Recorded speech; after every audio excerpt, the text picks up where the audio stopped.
utilization may seem like just another financial buzzword, but trust me, it's a big deal. And here's why you should care. Your credit utilization ratio is the amount of credit you're currently using compared to the total amount available to you. In simpler terms, it's the percentage of your credit limit that you're using. And guess what? It plays a major role in determining your credit score. Lenders and credit bureaus pay close attention to your credit utilization because it reflects how responsibly you manage your credit. Keeping your credit utilization low, ideally below 30%, shows that you're using credit responsibly and not overextending yourself financially. But here's the kicker.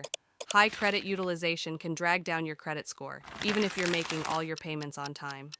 That's right, it's not just about paying your bills, it's about how you use the credit available to you. So, if you're serious about improving your credit score and unlocking better financial opportunities, pay attention to your credit utilization. Keep those balances low and watch your credit score soar. Ready to take control of your credit? Reach out to us today to learn more about managing your credit effectively and achieving your financial goals. Your credit score will thank you.